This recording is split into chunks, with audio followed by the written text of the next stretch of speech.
ಶ್ರೀಗುರುಭ್ಯೋ ನಮಃ ಹರಿ ಓಂ. ಯೋಯಂ ಕಾಲಸ್ತಸ್ಯ ತೇ ವ್ಯಕ್ತಬಂಧೋ ಚೇಷ್ಟಾಮಾಹುಶ್ಚೇಷ್ಟತೆ ಯೇನ ವಿಶ್ವಂ ನಿಮೇಷಾದಿರ್ವತ್ಸರಾಂತೋ ಮಹೀಯಾನ್ ತಂ ತ್ವೇಷಾನಂ ಕ್ಷೇಮಧಾಮ ಪ್ರಪದ್ಯೆ. ಧರ್ಮ ವಿಜ್ಞಾನ ವೈರಾಗ್ಯ ಪರಮೈಶ್ವರ್ಯಶಾಲಿನಃ ಆನಂದತೀರ್ಥ ಭಗವತ್ಪಾದಾನ್ ವಂದೇ ನಿರಂತರಂ. ಆಪಾದಮೌಲಿಪರ್ಯಂತಂ ಗುರುಣಾಮಾಕೃತಿಂ ಸ್ಮರೇತ್ ತೇನ ವಿಘ್ನಾಃ ಪ್ರಣಶ್ಯಂತಿ ಸಿದ್ಧ್ಯಂತಿ ಚ ಮನೋರಥಾಃ. ಶ್ರೀ ಗುರುಭ್ಯೋ ನಮಃ ಹರಿ ಓಂ. ಎಲ್ಲ ಅಧ್ಯಾತ್ಮ ಬಂಧುಗಳಿಗೂ ಯುಗಾದಿಯ ಪರ್ವದ ಅತ್ಯಂತ ಶುಭಾಶಯಗಳು. ನಿಮಗೂ ನಿಮ್ಮ ಕುಟುಂಬಕ್ಕೂ ಭಗವಂತ ದೀರ್ಘವಾದಂತಹ ಆಯುಷ್ಯವನ್ನು, ದೃಢ ಆರೋಗ್ಯವನ್ನು, ಸಾಧನೆಗಾಗಿ, ಸಾರ್ಥಕ ಬದುಕಿಗಾಗಿ ಕರುಣಿಸಲಿ ಅಂತ ಈ ಮೂಲಕ ಪ್ರಾರ್ಥನೆಯನ್ನು ಮಾಡ್ತಾ ಇದ್ದೇನೆ. ಪ್ರತಿ ವರ್ಷವೂ ಕೂಡ ಯುಗಾದಿಯ ಆ ಪರ್ವದಂದು ಪಂಚಾಂಗದ ಶ್ರವಣವನ್ನು ನಾವು ಮಾಡುತ್ತೇವೆ. ಈ ವರ್ಷದ ಫಲ ಹೇಗಿರಲಿದೆ ಅಂತನ್ನುವುದನ್ನು ಕೇಳಿ ತಿಳಿದುಕೊಳ್ತೇವೆ. ಅನೇಕ ದೈವಜ್ಞರು, ಜ್ಯೋತಿಷಿಕರು ಇದನ್ನು ಬಹಳ ವಿವರವಾಗಿ, ವಿಸ್ತಾರವಾಗಿ ಹೇಳುತ್ತಾರೆ. ಕೇವಲ ಪೂಜ್ಯ ಆಚಾರ್ಯರ ಅನುಗ್ರಹ, ಆದೇಶದ ಮೇರೆಗೆ ಸಾರ ಸಂಗ್ರಹವನ್ನು ಮಾತ್ರ ಈ ಕೆಲವು ನಿಮಿಷಗಳಲ್ಲಿ ಈ ವರ್ಷದ ಫಲವನ್ನು ಹೇಳುವ ಪ್ರಯತ್ನವನ್ನು ಮೊದಲು ಮಾಡ್ತಾ ಇದ್ದೇನೆ. ಪ್ರತಿಯೊಬ್ಬರಿಗೂ ಈ ಚೈತ್ರ ಮಾಸ ಒಂದು ವಿಶಿಷ್ಟವಾದ ನವ ಚೈತನ್ಯವನ್ನು ಅದು ತುಂಬುತ್ತದೆ. ಇದು ನಿಜವಾಗಿ ಹೊಸ ವರ್ಷದ ಪ್ರಾರಂಭ. ವಿಶ್ವಾವಸು ಅನ್ನುವ ಸಂವತ್ಸರ ಇವತ್ತಿನಿಂದ ಪ್ರಾರಂಭವಾಗ್ತಾ ಇದೆ. ಇವತ್ತು ಮಾಡಬೇಕಾದಂತಹ ಕೆಲಸಗಳು ಹೆಚ್ಚಾಗಿ ಸಂಪ್ರದಾಯ ಗೊತ್ತಿದ್ದವರು ಎಲ್ಲರೂ ಮಾಡಿರ್ತೀರಿ. ಆದರೂ ಶಾಸ್ತ್ರ ಹೇಳುವ ಆದೇಶವನ್ನು ತಿಳಿದುಕೊಳ್ಳಲಿಕ್ಕೆ ಇದನ್ನು ಮೊದಲಿಗೆ ಹೇಳ್ತಾ ಇದ್ದೇನೆ. ಚೈತ್ರಾದೌ ಉಷಸಿ ಸ್ಮರನ್ ಮುರರಿಪುಂ ಚೋತ್ಥಾಯ ಶಾಂತಸ್ವರೇ ವೃದ್ಧೋಕ್ತಿ ಪರಿಗೃಹ್ಯ ನಿಂಬ ಕದಲಂ ಪ್ರಾಶ್ಯಾಜ್ಯ ಪತ್ರೇ ಸ್ವಪಾತ್ರೇ ಸ್ವಕಂ ವಕ್ತ್ರಂ ವೀಕ್ಷಸು ದರ್ಪಣೇ ಚ ಸುಹೃದಾ ಸ್ನಾತ್ವಾ ಸಮಂಭೂಷಿತಃ ಶ್ರುತ್ವಾ ವರ್ಷಫಲಂ ಪ್ರಿಯೈಃ ಸಹ ಮುದಾ ಭುಂಜೀತ ದೈವಜ್ಞಕೈಃ. ಚೈತ್ರದ ಈ ಆದಿಯಂದು, ಯುಗಾದಿಯಂದು ಬೇಗ ಎದ್ದು ಭಗವಂತನ ಸ್ಮರಣೆಯನ್ನು ಮಾಡಿ ಶಾಂತವಾದಂತಹ ಮನಸ್ಸು, ಧ್ವನಿ ಎಲ್ಲವೂ ಇವತ್ತು ಬಹಳ ಶಾಂತವಾಗಿ ಇಟ್ಟುಕೊಳ್ಳಬೇಕು. ಇಡೀ ವರ್ಷ ಇದೇ ರೀತಿ ನೆಮ್ಮದಿ, ಇದೇ ರೀತಿ ಶಾಂತಿ ನೆಲೆಯುವಂತೆ ಪ್ರಾರ್ಥನೆಯನ್ನು ಮಾಡಬೇಕು. ಮುಖ್ಯವಾಗಿ ಅಭ್ಯಂಗವನ್ನು ಮಾಡಿಕೊಂಡು, ಅರ್ಥಾತ್ ತೈಲದಿಂದ ಎಣ್ಣೆಯನ್ನು ವಿಶೇಷವಾಗಿ ಮೈಗೆಲ್ಲ ಅರ್ಧನ ಮಾಡಿಕೊಂಡು ಹಿರಿಯರ ಆಶೀರ್ವಾದವನ್ನು ಪಡೆದು ಸ್ನಾನಾದಿಗಳನ್ನು ಮಾಡಿ ಈ ಬೇವಿನ ದಲವನ್ನು, ಇವತ್ತು ಬೇವು ಬೆಲ್ಲವನ್ನು ಕೂಡಿಸಿ ಅದನ್ನು ತಿನ್ನಬೇಕು. ಆಜ್ಯ ಪಾತ್ರದಲ್ಲಿ ಅಥವಾ ಕನ್ನಡಿಯೊಳಗೆ ಮುಖವನ್ನು ನೋಡಿಕೊಂಡು ವಿಶೇಷವಾಗಿ ಹೊಸ ಬಟ್ಟೆಗಳನ್ನು ತೊಟ್ಟು ನಾವು ಭಗವಂತನ ಪೂಜೆಯನ್ನು ಅತ್ಯಂತ ವೈಭವದಿಂದ ಮಾಡಿ ನೈವೇದ್ಯವನ್ನು ಸಮರ್ಪಿಸಿ ಎಲ್ಲ ಬಂಧು ಮಿತ್ರರೊಂದಿಗೆ ಭೋಜನವನ್ನು ಮಾಡಿ ಇವತ್ತಿನ ಪಂಚಾಂಗದ ಫಲವನ್ನು ಶ್ರವಣ ಮಾಡಬೇಕು ಅಂತ ಶಾಸ್ತ್ರ ನಮಗೆ ತಿಳಿಸಿಕೊಡುತ್ತದೆ. ಸಮಗ್ರವಾದಂತಹ ಈ ಜಗತ್ತಿನ ಸೃಷ್ಟಿ, ಸ್ಥಿತಿ, ಪ್ರಳಯ, ನಿಯಮನ, ಜ್ಞಾನಾಜ್ಞಾನ, ಬಂಧ ಮೋಕ್ಷಗಳೆಲ್ಲವನ್ನ ಭಗವಂತ ವಿಷ್ಣು ಪರಮಾತ್ಮ ಮಾಡುತ್ತಾನೆ. ಅವರ ನಾಭಿಕಮಲದಿಂದ ಮೊದಲು ಬ್ರಹ್ಮದೇವರ ಉತ್ಪತ್ತಿ ಇದಾಗ್ತದೆ. ಆ ಬ್ರಹ್ಮದೇವರ ಒಂದು ಆಯುಷ್ಯ, ಸಮಗ್ರವಾದ ಆಯುಷ್ಯ, ಅಷ್ಟು ದಿವಸ ಈ ಸೃಷ್ಟಿ ಇದು ಎಕ್ಸಿಸ್ಟಿಂಗ್ ಆಗಿ ಇರುತ್ತದೆ. ಅವರ ಆಯುಷ್ಯ ಮುಗಿಯಿತು ಅಂತಂದರೆ ಪ್ರಳಯ ಅಂತ ಆಗ್ತದೆ. ಬ್ರಹ್ಮದೇವರ ಸೃಷ್ಟಿಯೊಂದಿಗೆ ಈ ಸೃಷ್ಟಿ ಪ್ರಾರಂಭವಾಯಿತು. ಅವರ ಪ್ರಳಯದೊಂದಿಗೆ ಈ ಬ್ರಹ್ಮಾಂಡದ ಅಂತ್ಯವೂ ಕೂಡ ಆಗ್ತದೆ. ಮತ್ತೆ ಹೊಸ ಬ್ರಹ್ಮಾಂಡದ ಸೃಷ್ಟಿ, ಪ್ರಳಯ ಇದನ್ನು ಭಗವಂತ ಅನಾದಿ ಕಾಲದಿಂದ ಅನಂತ ಕಾಲದವರೆಗೆ ಅನಂತ ಜೀವರಾಶಿಗಳ ಸಾಧನಕ್ಕಾಗಿ ತಾನು ಮಾಡ್ತಾ ಇರ್ತಾನೆ ಅಂತ ಶಾಸ್ತ್ರ ನಮಗೆ ತಿಳಿಸಿಕೊಡುತ್ತದೆ. ಹಾಗಾದರೆ ಈ ಬ್ರಹ್ಮದೇವರ ಆಯುಷ್ಯ ಎಷ್ಟು ಅಂತನ್ನುವುದನ್ನು ಬಹಳ ವಿಚಿತ್ರವಾದ ರೀತಿಯಲ್ಲಿ ನಮಗೆ ಶಾಸ್ತ್ರ ತಿಳಿಸ್ತದೆ. ಬ್ರಹ್ಮದೇವರಿಗೆ ಈಗ 51ನೇ ವರ್ಷ ನಡೆದಿದೆ. 50 ವರ್ಷಗಳು ಸಂಪೂರ್ಣವಾಗಿ ಹೋಗಿವೆ. 51ನೇ ವರ್ಷದೊಳಗೂ ಕೂಡ ಮೊದಲನೇ ತಿಂಗಳು, ಮೊದಲನೇ ದಿನ ಅಂದರೆ ಅವರು ಯುಗಾದಿ ದಿನನೇ ಇದ್ದಾರೆ. ಇನ್ನು ಅದರೊಳಗೆ ಶ್ವೇತವರಾಹ ಕಲ್ಪದಲ್ಲಿ 13 ಘಟಿಕ 24 ಫಳಗಳು ಮುಗಿದಿವೆ. ಒಂದು ಮಹಾಯುಗದ ಪರಿಮಾಣವನ್ನು ನಮಗೆ ಶಾಸ್ತ್ರ ತಿಳಿಸ್ತದೆ. ನಿಮಗೆಲ್ಲರಿಗೂ ಹೆಚ್ಚಾಗಿ ಗೊತ್ತಿರ್ತದೆ 4 ಯುಗಗಳು ಅಂತ, ಕೃತ, ತ್ರೇತ, ದ್ವಾಪರ, ಕಲಿ ಅಂತ. ಈ ಕೃತ, ತ್ರೇತ, ದ್ವಾಪರ, ಕಲಿಗಳೇನಿವೆಯಲ್ಲ 4 ಯುಗಗಳು. ಈ 4 ಯುಗಗಳೊಳಗೆ ಒಂದೊಂದು ಯುಗವು ಅನೇಕ ಲಕ್ಷ ಲಕ್ಷ ವರ್ಷಗಳ ಯುಗ ಇರುತ್ತದೆ. ಅದೆಲ್ಲವೂ ಕೂಡಿದರೆ ಒಂದು ಮಹಾಯುಗ ಅಂತ. ಅಂತಹ ಒಂದು ಮಹಾಯುಗವೇ ಸಾಕಷ್ಟು 43,20,000 ವರ್ಷದ ಒಂದು ಮಹಾಯುಗ. 4 ಯುಗ ಕೂಡಿದ ಒಂದು ಟೈಮ್ ಇದು, ಡ್ಯೂರೇಷನ್. ಇಂಥ 71 ಮಹಾಯುಗಗಳು ಕೂಡಿದಾಗ ಅದಕ್ಕೊಂದು ಮನ್ವಂತರ ಅಂತ ಕರೀತಾರೆ. ಅದನ್ನು ಒಂದೊಂದು ಮನು ಆಳ್ತಾ ಇರ್ತಾನೆ. ಸ್ವಯಂಭುವ, ಸ್ವರೋಚಿಷ ಅಂತ 14 ಮನುಗಳು ಒಂದೊಂದು ಮನ್ವಂತರದ ಮುಖ್ಯ ಆಳ್ವಿಕೆಯನ್ನು ಅವರು ಮಾಡ್ತಾ ಇರ್ತಾರೆ. ಇಂತಹ 14 ಮನ್ವಂತರಗಳು ಕೂಡಿದಾಗ ಒಂದು ಕಲ್ಪ ಅಂತಂತಾರೆ. ಒಂದು ಕಲ್ಪ ಅಂದರೆ ಬ್ರಹ್ಮದೇವರ ಒಂದು ಹಗಲು. ಅಂಥದೇ ಮತ್ತೊಂದು ಕಲ್ಪ ಒಂದು ರಾತ್ರಿ. 2 ಕಲ್ಪಗಳು ಕಳೆದರೆ ಬ್ರಹ್ಮದೇವರಿಗೆ 24 ಗಂಟೆಗಳು. ಆದರೆ ಆ 24 ಗಂಟೆಯೊಳಗೆ ನಮ್ಮ ಕೋಟಿ ಕೋಟಿ ಕೋಟಿ ವರ್ಷಗಳು ಕಳೆದು ಹೋಗಿಬಿಟ್ಟಿರ್ತವೆ. ಅಷ್ಟು ದಿನಮಾನದ ಒಂದು ದೊಡ್ಡದಾದಂತಹ ಒಂದು ದಿವಸದ ಸಮಯ ಬ್ರಹ್ಮದೇವರಿಗಿದೆ.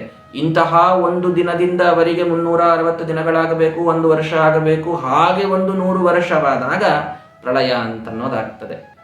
ಹಾಗಾದರೆ ನಾವೆಲ್ಲಿಗಿದ್ದೇವೀಗ ಅಂತ ಇಂತಹ ದಿನಮಾನವನ್ನು ನೆನಪಿಟ್ಟುಕೊಂಡು ನೋಡಿದರೆ ಬ್ರಹ್ಮದೇವರ 50 ವರ್ಷಗಳು ಮುಗಿದೋಗಿವೆ.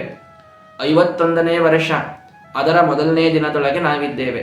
ಅದರ ಮೊದಲನೇ ದಿನದಲ್ಲಿಯೂ ಶ್ವೇತವರಾಹ ಕಲ್ಪದಲ್ಲಿಯೂ ಕೂಡ 14 ಮನ್ವಂತರಗಳು ಅಂತ ಹೇಳಿದನಲ್ಲ, ಅದರಲ್ಲಿ 6 ಮನ್ವಂತರಗಳು ಕಳೆದು ಹೋಗಿವೆ. ಹಿಂದಿನ ಸ್ವಯಂಭುವ, ಸ್ವರೋಚಿಷ, ಉತ್ತಮ, ತಾಪಸ, ರೈವತ, ಚಾಕ್ಷುಷ ಅಂತ 6 ಮನುಗಳಾಗಿ ಇದು 7ನೇಯ ಮನ್ವಂತರ, ವೈವಸ್ವತ ಮನ್ವಂತರ ಅಂತ. ಈ ವೈವಸ್ವತ ಮನ್ವಂತರದೊಳಗೂ ಕೂಡ 71 ಟೋಟಲ್ ಮಹಾಯುಗಗಳು ಈ ಮನ್ವಂತರದಲ್ಲಿ ಇರಬೇಕಾದದ್ದು. ಅದರಲ್ಲಿ 27 ಮಹಾಯುಗಗಳು ಹಿಂದೆ ಕಳೆದು ಹೋಗಿವೆ. 28ನೇಯ ಮಹಾಯುಗ ಈಗ ನಡೆದಿದೆ. ಅದರೊಳಗೂ ಮತ್ತೆ ಕೃತ, ತ್ರೇತ, ದ್ವಾಪರ ಈ 3 ಯುಗಗಳು ಮುಗಿದು ಕಲಿಯುಗ ಈಗ ಪ್ರಸಕ್ತದಲ್ಲಿ ನಡೆದಿದೆ. ಹಾಗಾಗಿ 28ನೇಯ ಮಹಾಯುಗದ ಕಲಿಯುಗದ ಮೊದಲನೇ ದಿನ, ಯುಗಾದಿಯ ದಿನ ನಾವಿದ್ದೇವೆ ಅಂತ ನಾವೀಗ ತಿಳಿದುಕೊಳ್ಳಬೇಕು. ಹಾಗಾದರೆ ಪ್ರತಿಯೊಂದು ಯುಗದಲ್ಲಿ ಹೇಗಿರ್ತದೆ, ಜನರು ಹೇಗಿರ್ತಾರೆ ಅನ್ನೋದನ್ನು ನಮಗೆ ಶಾಸ್ತ್ರ ತಿಳಿಸ್ತದೆ. ಕೃತಯುಗ 17,28,000 ವರ್ಷ ಇರ್ತದಂತೆ. ಅಷ್ಟು ದೀರ್ಘವಾದಂತಹ ಕೃತಯುಗ ಇದೆ. ಈ ಕೃತಯುಗದೊಳಗೆ ಶುಕ್ಲ ಅರ್ಥಾತ್ ಶುಭ್ರ ಬಣ್ಣದ ನಾರಾಯಣನ ಚಿಂತನವನ್ನು ಜನರು ಮಾಡ್ತಾ ಇರ್ತಾರೆ. ಇಲ್ಲಿ 100% ಧರ್ಮ, ಇದು ಸತ್ಯಯುಗ ಅಂತ. ಅಂದರೆ ಎಕ್ಸೆಪ್ಷನಲ್ ಇದ್ದೇ ಇರ್ತಾವೆ, ಕೆಲವರು ರಾಕ್ಷಸರು, ಹಿರಣ್ಯಕಶಿಪು ಮೊದಲಾದವರು ಇದ್ದೇ ಇರ್ತಾರೆ. ಆದರೂ ಜನರಲ್ಲಾಗಿ ನೋಡಿದರೆ ಲೋಕದಲ್ಲಿ 100% ಧರ್ಮ ಇದಿರ್ತದೆ. ಅಸ್ಥಿಗತ ಪ್ರಾಣ, ಜನರ ಪ್ರಾಣ ಅಸ್ಥಿಯೊಳಗೆ ಇರ್ತದೆ. ತಪಸ್ಸು ಮಾಡ್ತಾ ಮಾಡ್ತಾ ದೇಹವೆಲ್ಲ ಒಣಗಿ ಮಾಂಸ ಹೋಗಿ ರಕ್ತ ಹೋಗಿ ಇನ್ನೂ ಅಸ್ಥಿ ಪಂಜರ ಉಳಿದರೂ ಪ್ರಾಣ ಮಾತ್ರ ಹೋಗಿರೋದಿಲ್ಲ. ಅಸ್ಥಿಗತ ಪ್ರಾಣರಾಗಿ ಕೃತಯುಗದೊಳಗೆ ಜನರಿರ್ತಾರೆ. ಯಾವಾಗಲೂ ಸತ್ಯವನ್ನ ಮಾತಾಡ್ತಾ ಇರ್ತಾರೆ.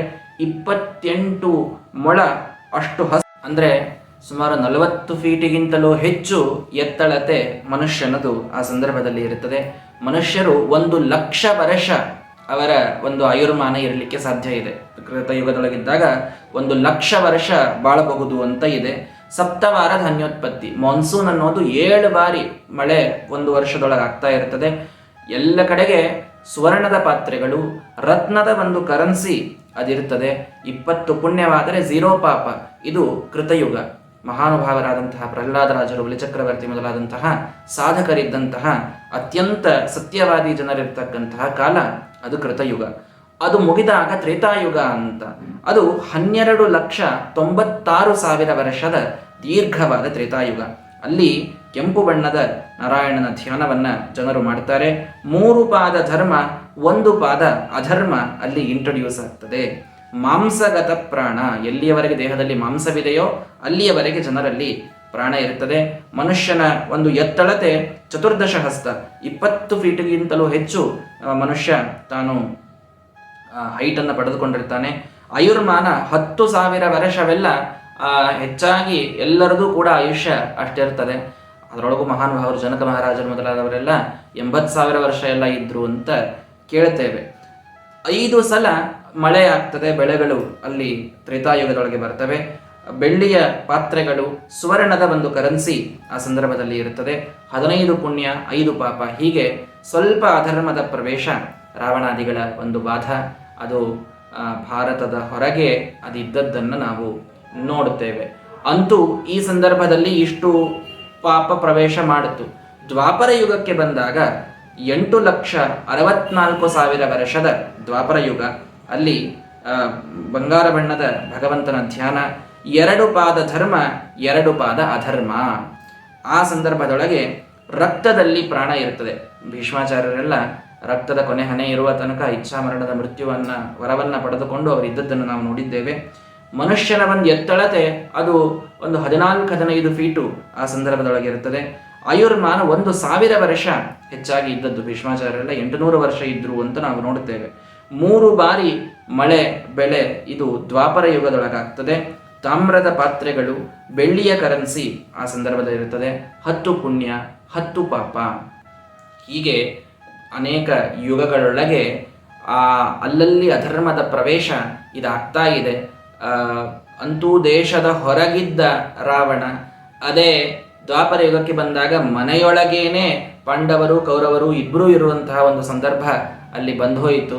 ಯಾವ ಸಂದರ್ಭದೊಳಗೂ ಕೂಡ ಪರಿತ್ರಾಣಾಯ ಸಾಧೂನಾಂ ವಿನಾಶಾಯ ಚ ದುಷ್ಕೃತಾಂ ಧರ್ಮ ಸಂಸ್ಥಾಪನಾರ್ಥಾಯ ಸಂಭವಾಮಿ ಯುಗೇ ಯುಗೆ ಅಂತ ಶ್ರೀರಾಮಚಂದ್ರನ, ಕೃಷ್ಣ ಪರಮಾತ್ಮನ, ಇನ್ನನೇಕ ಭಗವದ್ ಅವತಾರಗಳ ಒಂದು ಅನುಗ್ರಹದಿಂದ ಭೂಮಿ ತನ್ನ ಸಾತ್ವಿಕ ಶಕ್ತಿಯನ್ನು ಮತ್ತೆ ಪಡೆದುಕೊಂಡು ತಮೋಗುಣದ ಒಂದು ಮರ್ದನವನ್ನು ಅದು ಮಾಡುತ್ತದೆ ಅಂತ ನಾವು ಇತಿಹಾಸದಲ್ಲಿ ಕೇಳುತ್ತೇವೆ. ಹೀಗೆ ದ್ವಾಪರ ಯುಗ ಮುಗಿದಾದ ಮೇಲೆ ಬಂದದ್ದು ಈ ಕಲಿಯುಗ. ಈ ಕಲಿಯುಗ 4,32,000 ವರ್ಷದ್ದಿದೆ. ಅಷ್ಟು ದೀರ್ಘವಾದ ಕಲಿಯುಗ ಇದೆ. ಅಯ್ಯೋ ಅದರೊಳಗೆ ಇನ್ನೇನು ಕೊನೆ ಒಂದು ಸ್ವಲ್ಪ ವರ್ಷ ಉಳಿದದ ಅಂತ ಕೇಳಬೇಡ್ರಿ. ಪ್ರಾರಂಭ ಆಗಿ 5,126 ವರ್ಷ ಆಯ್ತು ಅಷ್ಟೇ. 5,122ನೇ ವರ್ಷಕ್ಕೆ ಈಗ ಕಾಲಿಡ್ತಾ ಇದ್ದೇವೆ ನಾವು ಇವತ್ತಿನಿಂದ, ಯುಗಾದಿಯಿಂದ. ಇನ್ನೂ ಲಕ್ಷಾವಧಿ ವರ್ಷ ಕಲಿಯುಗ ಅದಿದೆ.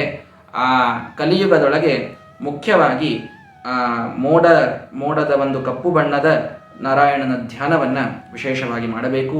ದ್ವಾಪರ ಯುಗದ ಕೊನೆಯ ಕಾಲದಲ್ಲಿ ಕೃಷ್ಣನ ಅವತಾರವಾದದ್ದರಿಂದ ಕಲಿಯುಗಕ್ಕೆ ಅತ್ಯಂತ ಹತ್ತಿರದ ಅವತಾರ ಅದು ಕೃಷ್ಣಾವತಾರ. ಅದರ ಧ್ಯಾನವೇ ವಿಶೇಷವಾಗಿ ಕಲಿಯುಗದೊಳಗೆ ಮಾಡಬೇಕು ಅಂತ ಶಾಸ್ತ್ರ ತಿಳಿಸಿಕೊಡುತ್ತದೆ. ಇಲ್ಲಿ ಏಕಪಾದೋ ಧರ್ಮ, ಧರ್ಮ ಒಂದೇ ಕಾಲಿನ ಮೇಲೆ ನಿಂತಿದೆ. 25% ಮಾತ್ರ ಧರ್ಮ, ಉಳಿದೆಲ್ಲ ಅಧರ್ಮವೇ. ಪ್ರಾಣ ಎಲ್ಲಿದೆ ಈಗ? ಮಾಂಸದಲ್ಲೋ ರಕ್ತದಲ್ಲೋ ಅಸ್ಥಿಯಲ್ಲೋ ಎಲ್ಲೂ ಇಲ್ಲ, ಹೊರಗಿದೆ. ಅರ್ಥಾತ್ ಅನ್ನಗತ ಪ್ರಾಣ, ಅನ್ನದಲ್ಲಿ ಪ್ರಾಣವಿದೆ. ಎಲ್ಲಿವರೆಗೆ ದೇಹದಲ್ಲಿ ಅನ್ನ ಇರುತ್ತದೋ ಅಲ್ಲಿವರೆಗೆ ಪ್ರಾಣ. ಅನ್ನ ಹೋಯಿತು ಅಂದರೆ, ಅನ್ನ ನಿಂತದ್ರಿ ಅವ್ರದ್ದು ಅಂದರೆ ಪ್ರಾಣ ಹೋಗ್ತದೆ ಅಂತ ಅರ್ಥ. ಹಾಗಾಗಿ ಅಷ್ಟು ನಾವು ಹೊರಗಿನ ಒಂದು ಪದಾರ್ಥಗಳ ಮೇಲೆ ನಿರ್ಭರ್ಯ ಬರುವಷ್ಟು ಅನಿವಾರ್ಯತೆ ಈ ಕಲಿಯುಗದೊಳಗೆ ಬರ್ತದೆ. ಇಲ್ಲಿ ಮನುಷ್ಯನ ಒಂದು ಎತ್ತಳತೆ 3.5 ಮೊಳ, ಅರ್ಥಾತ್ ಬಹಳ ಆದರೆ 7 ಫೀಟ್ಗಳ ಒಂದು ಹೈಟು ಇಲ್ಲಿ ಇರಲಿಕ್ಕೆ ಸಾಧ್ಯ ಇದೆ. ಮನುಷ್ಯನ ಆಯುಷ್ಯ ಮ್ಯಾಕ್ಸಿಮಮ್ 120 ವರ್ಷ, ಅದಕ್ಕೂ ಹೆಚ್ಚು ಇರುವುದು. ಯೋಗ ಸಾಮರ್ಥ್ಯದಿಂದ ಇರುವುದೆಲ್ಲ ಬೇರೆ. ಜನರಲ್ ಆಗಿ 120 ವರ್ಷ ಇರ್ತಾರೆ. ಅಸತ್ಯವಾದಿ ಜನರೊಳಗೆ ಅಸತ್ಯ ಅಂತನ್ನುವುದು ಬಹಳ ಸರಳವಾಗಿ ಸಹಜವಾಗಿ ಬರ್ತಾ ಇರುತ್ತದೆ. 2 ಬಾರಿ ಧಾನ್ಯದ ಉತ್ಪತ್ತಿ, ಹಿಂಗಾರು ಮುಂಗಾರು ಅಂತ ಅಂತಾರಲ್ಲ, 2 ಮಾನ್ಸೂನ್ಗಳು ಈ ಕಲಿಯುಗದೊಳಗೆ ಇರ್ತವೆ. ಮಣ್ಣಿನ ಪಾತ್ರೆಗಳು ಹಾಗೂ ತಾಮ್ರದ ವ್ಯಾಪಾರ ನಡೀತದೆ. 5 ಪುಣ್ಯವಾದರೆ 15 ಪಾಪ, ಪಾಪವೇ ಹೆಚ್ಚು ಈ ಕಲಿಯುಗದೊಳಗೆ ಅದು ಇರುತ್ತದೆ ಅಂತ ನಮಗೆ ತಿಳಿಸಿಕೊಡ್ತಾರೆ. ಅಂತೂ ಈ ಕಲಿಯುಗ ಬಹಳ ಭಯಂಕರವಾದ ದುಸ್ತರವಾದಂತಹ ಯುಗ ಅಂತ ಎಲ್ಲ ಕಡೆಗೆ ಇದರ ಪ್ರಸಿದ್ಧಿ. ಆದರೆ ಶಾಸ್ತ್ರ ಹೇಳ್ತದೆ, ಕಲಿಸ್ಸಾಧು ಕಲಿಸ್ಸಾಧು ಕಲಿಸ್ಸಾಧು ಮಹಾತ್ಮನ.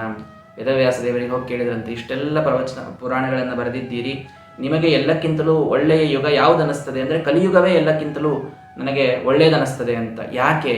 ಯಾಕೆಂದರೆ ಕೃತಯುಗದೊಳಗೆ ಮಾಡಿದ 1000 ವರ್ಷದ ತಪಸ್ಸನ್ನು, ತ್ರೇತಾಯುಗದಲ್ಲಿ ಮಾಡಿದಂತಹ ಅನೇಕ ವರ್ಷಗಳ ಯಜ್ಞವನ್ನು, ದ್ವಾಪರ ಯುಗದಲ್ಲಿ 16 ವರ್ಷ ಮಾಡಿದ ಪೂಜೆಯ ಫಲವನ್ನು, ಇಷ್ಟೆಲ್ಲ ಫಲವನ್ನು ಕಲಿಯುಗದೊಳಗೆ ಭಗವಂತನಿಗೆ ಒಂದು ಕೂದಲ್ಲಿ ನಮಸ್ಕಾರ ಮಾಡಿ ಹರೇ ರಾಮ ಹರೇ ಕೃಷ್ಣ ಅಂತ ಬಾಯಿಯಿಂದ ಸಂಕೀರ್ತನ ಮಾಡಿದರೆ ಅಷ್ಟು ಪುಣ್ಯ ಬರ್ತದಂತೆ.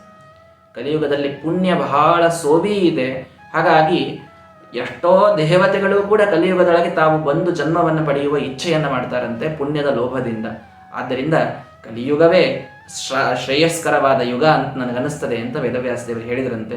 ಹಾಗಾಗಿ ಪ್ರತಿಯೊಂದರೊಳಗೂ ಯಾವ ಪಾಸಿಟಿವ್ ಥಿಂಗ್ ಇದೆ ಅದನ್ನು ನೋಡಿ ತಿಳಿದುಕೊಂಡು ಅದನ್ನು ಪಡೆದುಕೊಂಡು ನಾವು ಅನುಸರಿಸುವುದರಲ್ಲಿ ನಮ್ಮ ಜಾಣ್ಮೆ ಇದೆ.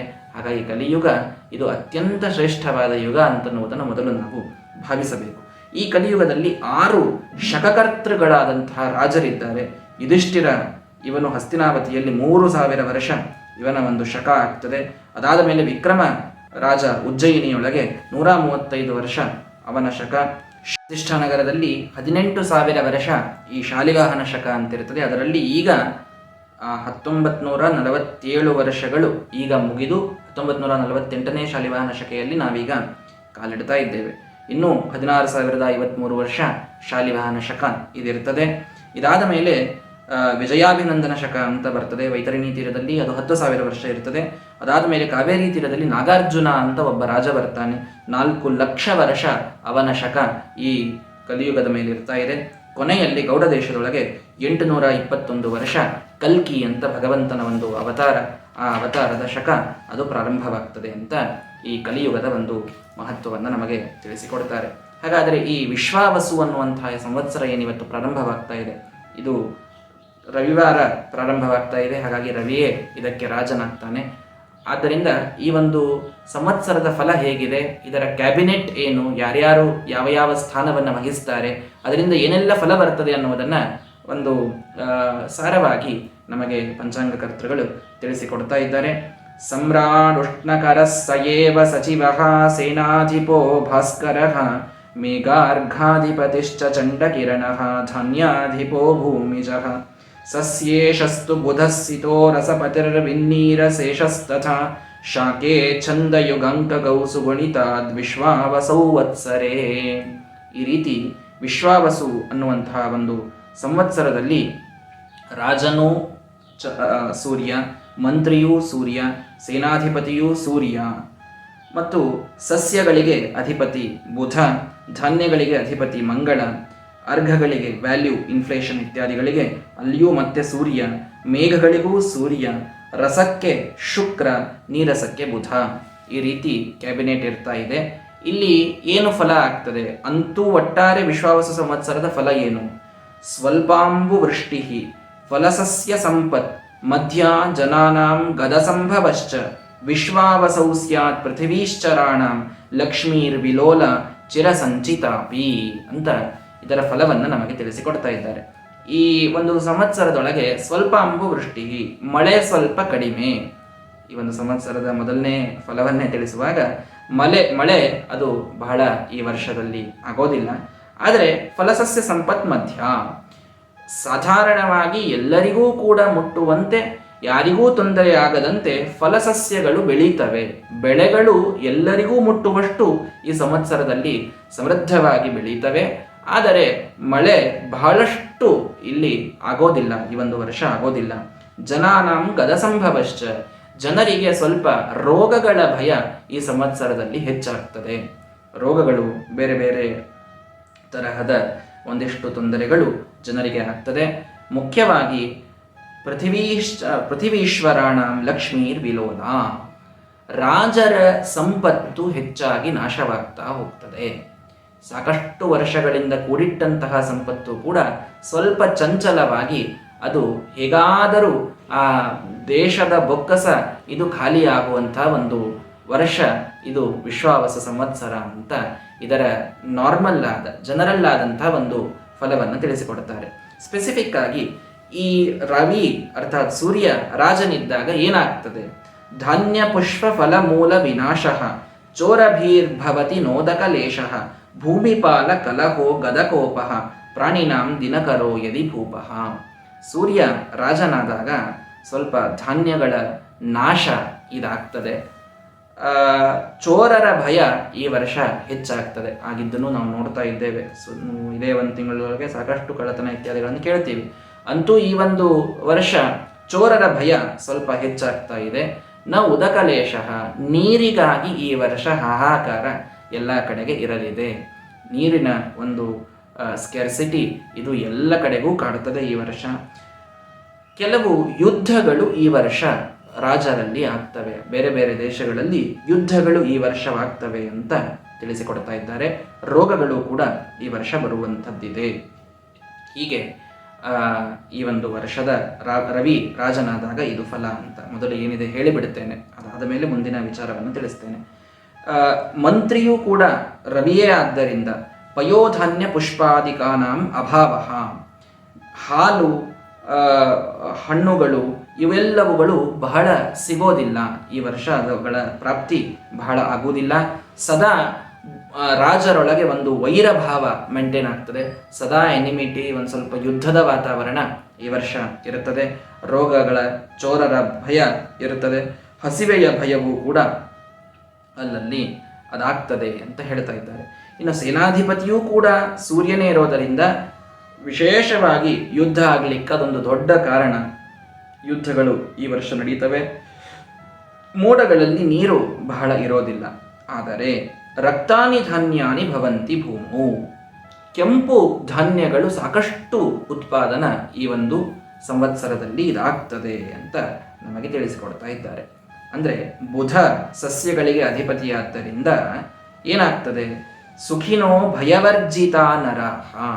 ರವಿಯ ಒಂದು ಪ್ರಕೋಪ ಬಹಳ ಇದ್ರೂ ಕೂಡ ಚಂದ್ರನ ಮಗನಾದಂತಹ ಶಾಂತ ಗ್ರಹ ಬುಧ, ಈ ಬುಧ ಇಲ್ಲಿ ಸಸ್ಯಗಳಿಗೆ ಧಾನ್ಯಗಳಿಗೆ ಇವನು ನಾಯಕನಾದ್ದರಿಂದ ಸುಖಿನೋ ಭಯವರ್ಜಿತ ನರಃ. ರವಿಯ ತಾಪ ಎಷ್ಟಿದ್ರೂ ಕೂಡ ಜನರಲ್ಲಿ ಒಂದು ರೀತಿಯ ನೆಮ್ಮದಿ ಈ ವರ್ಷ ಇದು ಇರುತ್ತದೆ. ಭಯ ಅಂತನ್ನುವುದು ಇರೋದಿಲ್ಲ. ಚೋರರ ಕಳ್ಳಕಾಟರ ಭಯ, ರೋಗಗಳು ಇವೆಲ್ಲವೂ ಹೊರಗಿನಿಂದ ಆಕ್ರಮಣವಾಗ್ತದೆ, ಇದು ನಿಜ. ಆದರೆ ಒಳಗೆ ಜನರು ಮಾತ್ರ ಅವರು ಸುರಕ್ಷಿತರಾಗಿ ಇರ್ತಾರೆ, ಮನಸ್ಸಿನಲ್ಲಿ ನೆಮ್ಮದಿ ಇದಿರುತ್ತದೆ. ಧನ ಧಾನ್ಯ ಮತ್ತು ನೀರು ಇದೆಲ್ಲವೂ ಕೂಡ ಬುಧನ ಒಂದು ಪ್ರಭಾವದಿಂದ ಸಮೃದ್ಧವಾಗಿಯೂ ಕೂಡ ಅದು ಇರ್ತಾ ಇದೆ. ಹಾಗಾಗಿ ಅಲ್ಲಲ್ಲಿ ಕೆಲವು ದೇಶಗಳೊಳಗೆ ಬಹಳ ಯುದ್ಧಗಳು ನಡೆದರೂ ಕೂಡ ಇನ್ನು ಕೆಲವು ದೇಶಗಳು ಅತ್ಯಂತ ಬುಧನ ಪ್ರಭಾವ ಇದ್ದ ದೇಶಗಳು ಯಾವೋ ಅಲ್ಲೆಲ್ಲ ಕಡೆಗೆ ಅತ್ಯಂತ ಶಾಂತಿ ಇದು ನೆಲೆಸಿರಲಿಕ್ಕೆ ಸಾಧ್ಯವಿದೆ. ಭಾರತದಲ್ಲಿ ಶಾಂತಿ ಇದು ಈ ವರ್ಷ ವಿಶೇಷವಾಗಿ ಇರುತ್ತದೆ. ಇನ್ನು ಮತ್ತೆ ಅಪರ ಸಸ್ಯಕ್ಕೆ ರವಿಯೇ ಅಧಿಪತಿಯಾದ್ದರಿಂದ ಜ್ವರ ಇದು ಎಲ್ಲರಿಗೂ ಸ್ವಲ್ಪ ಈ ವರ್ಷ ಕಾಡುತ್ತದೆ. ಮಂಗಳ ಧಾನ್ಯಗಳಿಗೆ ಅಧಿಪತಿಯಾದ್ದರಿಂದ ರಕ್ತ ಧಾನ್ಯಗಳು ಅರ್ಥಾತ್ ಕೆಂಪು ಧಾನ್ಯಗಳು, ವಿಶೇಷವಾಗಿ ಈ ತೊಗರೆ, ಕಡಲೆ, ಅಂದರೆ ಬೇರೆ ಬೇರೆ ಬೇಳೆಗಳು, ಶೇಂಗಾ ಇತ್ಯಾದಿಗಳು ಈ ವರ್ಷ ಸಮೃದ್ಧವಾಗಿ ತಮ್ಮ ಒಂದು ವ್ಯಾಲ್ಯೂವನ್ನು ಪಡೆದುಕೊಳ್ಳುತ್ತವೆ ಅಂತ ವಿಶೇಷವಾಗಿ ಹೇಳ್ತಾ ಇದ್ದಾರೆ. ಅರ್ಘಗಳಿಗೂ ವ್ಯಾಲ್ಯೂಕ್ಕೂ ಕೂಡ ಇವನೇ ರವಿಯ ಅಧಿಪತಿಯಾದ್ದರಿಂದ ಸ್ವಲ್ಪ ರಾಜರಲ್ಲಿ ಪರಸ್ಪರ ಕಲಹಗಳಿಂದ ಮತ್ತು ಅಲ್ಪ ವೃಷ್ಟಿ ಇದಾಗೋದ್ರಿಂದ ಇನ್ಫ್ಲೇಷನ್ ಈ ವರ್ಷ ಹೆಚ್ಚಾಗ್ತದೆ, ವ್ಯಾಲ್ಯೂ ಇನ್ಫ್ಲೇಷನ್ ಹೆಚ್ಚಾಗ್ತದೆ ಅಂತ ತಿಳಿಸ್ತಾರೆ. ಮೇಘಗಳಿಗೂ ಅಧಿಪತಿ ರವಿಯೇ ಆದ್ದರಿಂದ ನೀರಿನ ವೃಷ್ಟಿ ಅಲ್ಲಲ್ಲಲ್ಲಿ ಸ್ವಲ್ಪ ಆಗ್ತದೆ. ಇಲಿಗಳ ಕಾಟ ಈ ವರ್ಷ ಹೆಚ್ಚಾಗ್ತದೆ ಅಂತೂ ಕೂಡ ತಿಳಿಸ್ತಾರೆ.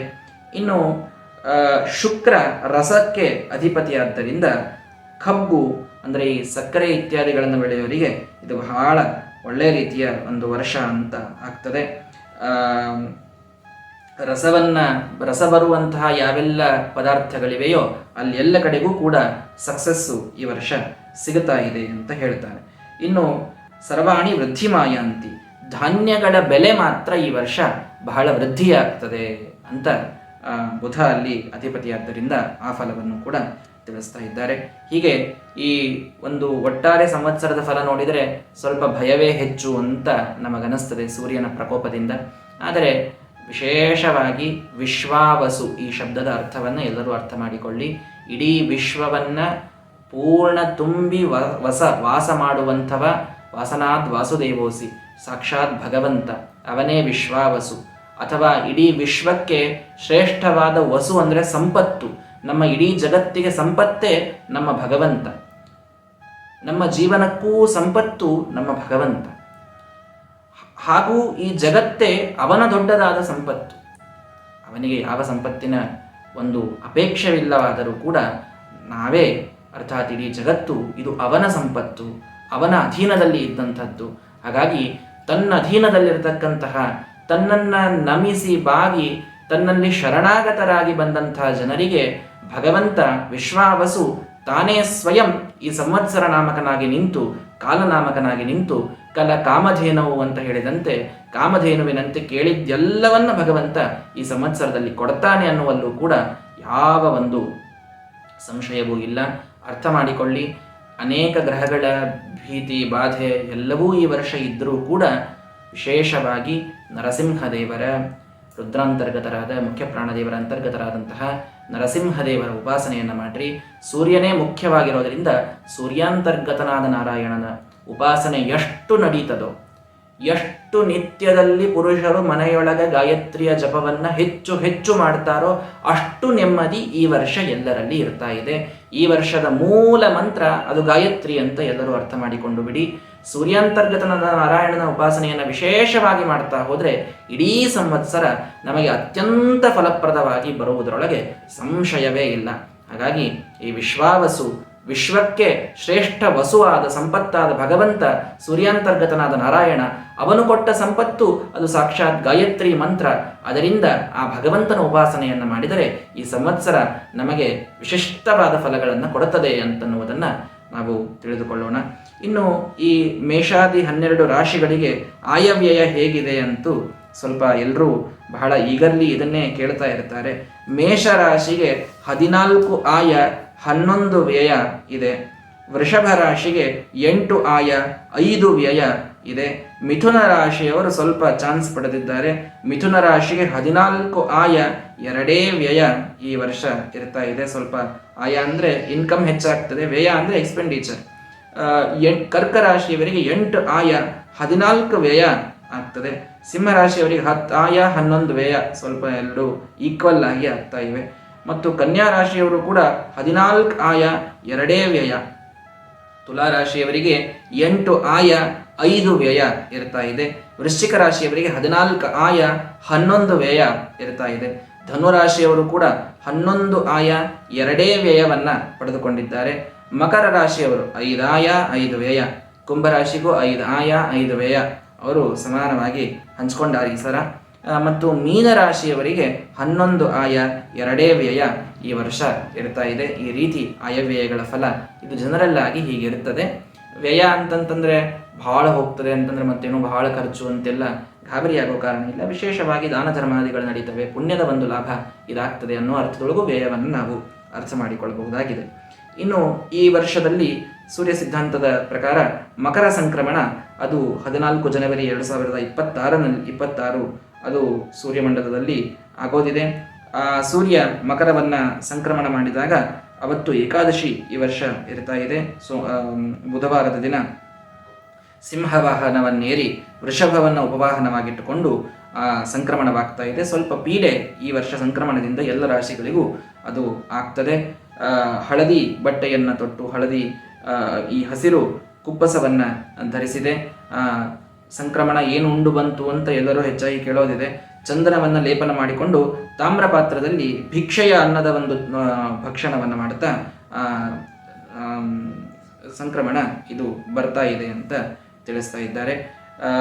ಉತ್ತರದಿಂದ ಬಂದು ದಕ್ಷಿಣಕ್ಕೆ ಹೋಗ್ತದೆ. ನೈಋತ್ಯದಲ್ಲಿ ಅದರ ದೃಷ್ಟಿ ಇದೆ. ಭೂತ ಪಿಶಾಚಗಳ ನಾಶ ಮಾತ್ರ ಆ ಸಂದರ್ಭದಲ್ಲಿ ಸಂಕ್ರಮಣದಿಂದ ಆಗ್ತದೆ. ಇದು ಶುಭ ಫಲ ಅಂತ ನಮಗೆ ತಿಳಿಸಿಕೊಡ್ತಾರೆ. ಇನ್ನು ಜೂನ್ 22ನೇ ತಾರೀಕು ಭಾನುವಾರ 21:52 ಈ ಘಟಿ ಸಮಯದೊಳಗೆ ರವಿ ಆರ್ದ್ರಾ ಪ್ರವೇಶವನ್ನು ಮಾಡ್ತಾನೆ.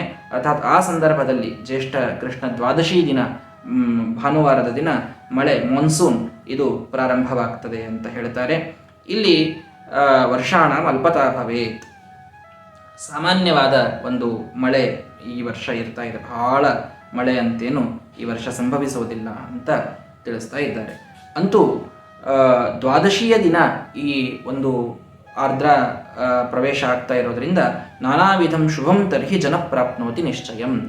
ಮಳೆ ಸ್ವಲ್ಪ ಆದರೂ ಚಿಂತೆ ಇಲ್ಲ, ಅನೇಕ ಶುಭವೇ ಈ ವರ್ಷ ಆಗುತ್ತದೆ. ಮಾನ್ಸೂನ್ ಅಂದರೆ ಈ ಬೆಳೆಗೆ ರೈತರಿಗೆ ಸಂಬಂಧಪಟ್ಟಂತೆ ಒಳ್ಳೆಯ ಕಾಲ ಈ ವರ್ಷ ಇರ್ತಾ ಇದೆ. ಮಳೆ ಸ್ವಲ್ಪ ಆದರೂ ಕೂಡ ಬೆಳೆಯಲ್ಲಿ ಯಾವ ಒಂದು ಹಾನಿ ನಾಶ ಇದೆಲ್ಲ ಬಹಳ ಆಗೋದಿಲ್ಲ. ಜನರಿಗೆ ಒಳ್ಳೆಯ ಸುದ್ದಿಯೇ ಹೆಚ್ಚು ಸಸ್ಯಗಳಲ್ಲಿ ಈ ಒಂದು ರೈತರಿಗೆ ಕೇಳಲಿಕ್ಕೆ ಸಿಗುತ್ತದೆ ಅಂತ ಈ ವರ್ಷದ ಫಲವನ್ನು ನಮಗೆ ತಿಳಿಸಿಕೊಡ್ತಾ ಇದ್ದಾರೆ. ಅನೇಕ ಮುಹೂರ್ತಗಳನ್ನು ತಿಳಿಸ್ತಾರೆ. ಪ್ರಾಯ ಏಕಾದಶಿಗಳು ಬಹಳ ಎರಡೆರಡು ಏಕಾದಶಿ ಅದೆಲ್ಲ ಹೆಚ್ಚಾಗಿಲ್ಲ, ಒಂದೆರಡು ಕಡೆಗೆ ದೇಶಭೇದದಿಂದ ಬರ್ತದೆ.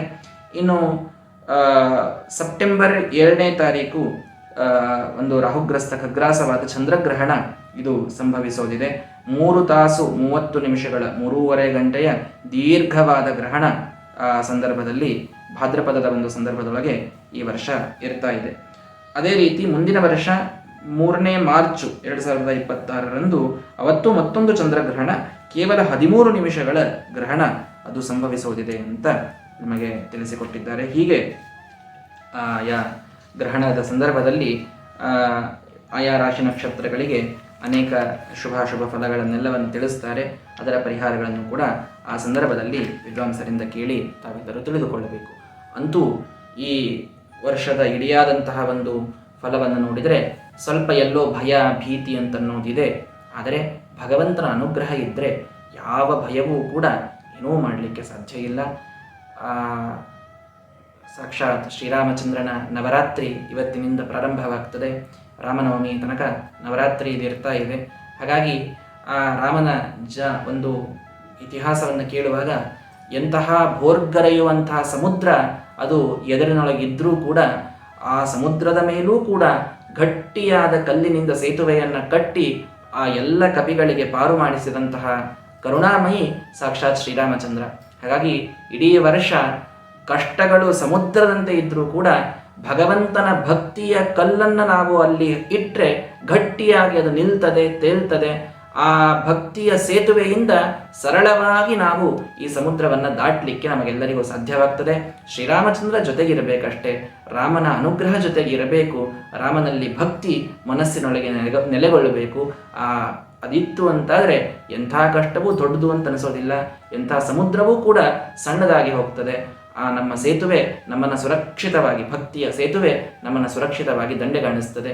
ಹಾಗಾಗಿ ಈ ವಿಶ್ವಾವಸು ಸಂವತ್ಸರ ನಮಗೆಲ್ಲರಿಗೂ ಕೂಡ ಭಗವಂತನ ಭಕ್ತಿಯ ಒಂದು ವಿಶಿಷ್ಟವಾದಂತಹ ಪ್ರಸಂಗವನ್ನು ಅದು ತಂದು ಕೊಡಲಿ ಅಂತ ವಿಶೇಷವಾಗಿ ಪ್ರಾರ್ಥನೆಯನ್ನು ಮಾಡೋಣ. ಇನ್ನೂ ಅನೇಕ ವಿಸ್ತಾರವಾದಂತಹ ಪಂಚಾಂಗದ ಫಲಗಳಿತ್ಯಾದಿಗಳೆಲ್ಲವೂ ಇರುತ್ತವೆ. ನನಗೆ ಗುರುಗಳ ಅನುಗ್ರಹದಿಂದ ಎಷ್ಟು ಗೋಚರಿಸಿದೆಯೋ ಅಷ್ಟನ್ನು ಮಾತ್ರ ಹೇಳಿದ್ದೇನೆ. ಒಂದು ಮಾತ್ರ, ಎಂಥದೇ ಫಲ, ಎಂಥದೇ ಒಂದು ಗ್ರಹದ ಪ್ರಭಾವ ಏನೇ ಇರಲಿ, ಸಕಲ ಗ್ರಹ ಬಲ ನೀನೆ ಸರಸಿಜಾಕ್ಷ. ಕಿಂ ಕುರುವಂತಿ ಗ್ರಹ ಸರ್ವೇ ಪ್ರಸನ್ನೇ ಶ್ರೇಣಿಕೇತನೆ.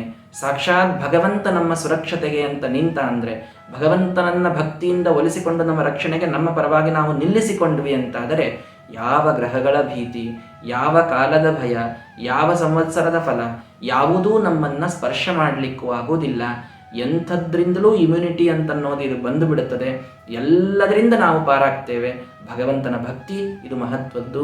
ಭಗವಂತನಲ್ಲಿ ನಾವು ಶರಣಾಗತರಾಗಿ ಗುರುಗಳಿಂದ ಸಾಕಷ್ಟು ಮತ್ತಷ್ಟು ಶಾಸ್ತ್ರಗಳ ಜ್ಞಾನವನ್ನು ಪಡೀತಾ ಇದ್ದರೆ, ವಿಷಯಗಳಲ್ಲಿ ವೈರಾಗ್ಯವನ್ನು ತಾಳಿ ನಮಗೆ ವಿಹಿತವಾದ ಕರ್ಮಗಳನ್ನು, ಪೂಜಾ ಪರಾಯಣ, ಜಪ ತಪ ಎಲ್ಲವನ್ನೂ ವ್ರತಾನುಷ್ಠಾನಗಳನ್ನು ಮಾಡ್ತಾ ಇದ್ದರೆ ಎಲ್ಲವೂ ಸುಭಿಕ್ಷವಾಗಿ ಸಮೃದ್ಧವಾಗಿ ಇರಲಿಕ್ಕೆ ಸಾಧ್ಯವಿದೆ.